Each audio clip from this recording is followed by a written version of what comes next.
Um vulcão entrando em erupção é, sem dúvida alguma, um dos fenômenos naturais mais imponentes e assustadores que existem. Ao longo da história, ficaram famosos e marcados diversos casos de erupções, como a do Mauna Loa, no Havaí, que é o maior vulcão em atividade do mundo, e o caso que foi provavelmente um dos últimos mais famosos e recentes, que foi o Krakatoa, na Indonésia, que virou notícia em todo o planeta. Mas você sabe como é a origem de um vulcão, como se dá o processo de formação dos vulcões? E além disso, você sabia que existem vulcões submarinos? Então fica no vídeo, se inscreve no canal e deixe seu gostei para descobrir um pouco mais sobre essas forças da natureza que são os vulcões. Dito isso, pode rodar a vinheta.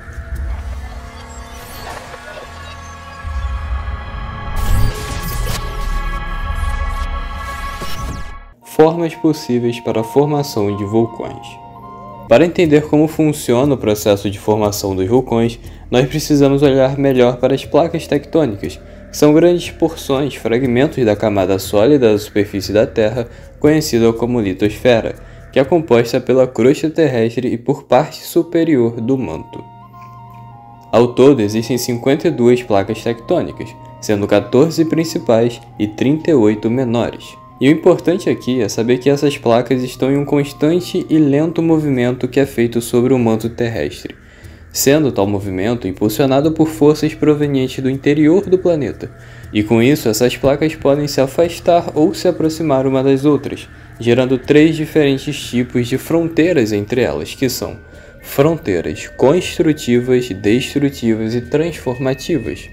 E bom, nas fronteiras construtivas, as placas realizam um movimento divergente entre elas, ou seja, elas estão se afastando umas das outras à medida que uma nova crosta é criada entre as mesmas. Nas fronteiras destrutivas, o movimento é convergente, então as placas se movem na direção uma das outras.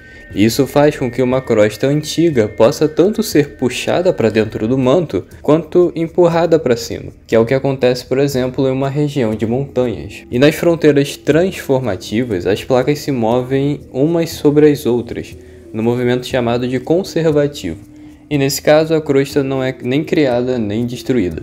E entender esses tipos de fronteiras é importante, pois existem 3 formas distintas pelas quais um vulcão pode ser formado, que são a partir de fronteiras construtivas, destrutivas e fenômenos conhecidos como pontos quentes, ou hotspots em inglês.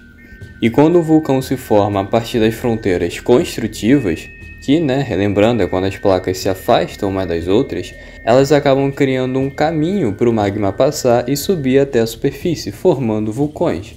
Um lugar que possui vulcões formados dessa forma é a Islândia, que é um país que fica sobre uma região na qual as placas tectônicas norte-americana e Eurásia estão se afastando uma das outras.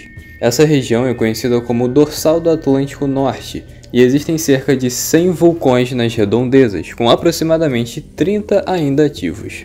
Agora, quando um vulcão se forma a partir de fronteiras destrutivas, ou seja, placas se movendo na direção uma das outras, ocorre um fenômeno chamado de subdução, que pode se manifestar de 2 formas diferentes. A primeira é quando uma placa oceânica passa por baixo de outra placa oceânica, e a segunda forma é quando uma placa oceânica passa por baixo de uma placa continental. E, só ressaltando, como os próprios nomes já indicam, placas oceânicas são chamadas assim quando as mesmas se localizam em uma região que contém um ou mais oceanos. E placa continental é quando as placas tectônicas estão sobre uma região de algum continente. E assim, esse processo de subdução fornece uma maneira que faz com que sedimentos contendo água possam ser introduzidos no manto. Isso é importante porque a água consegue reduzir o ponto de fusão do manto, permitindo a formação de magma a altas profundidades que alimentam os vulcões da superfície. E por fim, quando o vulcão se forma por um hotspot, ele é gerado acima de uma coluna de magma superaquecido chamada de pluma mantélica. E esse calor que vem da pluma causa um derretimento e um afinamento da crosta, gerando uma atividade vulcânica na superfície. Um exemplo disso se encontra nas Ilhas Havaianas, que possuem uma cadeia de vulcões formados a partir de hotspots. E bom, agora que você já sabe quais são as maneiras possíveis da formação de um vulcão, eu vou mostrar uma rápida curiosidade que eu falei no início do vídeo sobre os vulcões submarinos, que obviamente nada mais são do que uma formação vulcânica por algum daqueles processos que eu já expliquei ao longo do vídeo, principalmente aqueles formados a partir de afastamento de placas tectônicas, como nas dorsais, só que acontecendo no fundo de mares e oceanos. E alguns exemplos são o Chichen, não sei se assim se fala, o Chichen Ingene no fundo do mar do Caribe e o West Mata, que se localiza a 200 km a sudoeste do arquipélago de Samoa. E bom, por esse vídeo é isso, muito obrigado por assistirem, não se esqueçam de se inscrever no canal, deixar o like e de compartilhar esse vídeo. Então um abraço, valeu e até a próxima. Falou!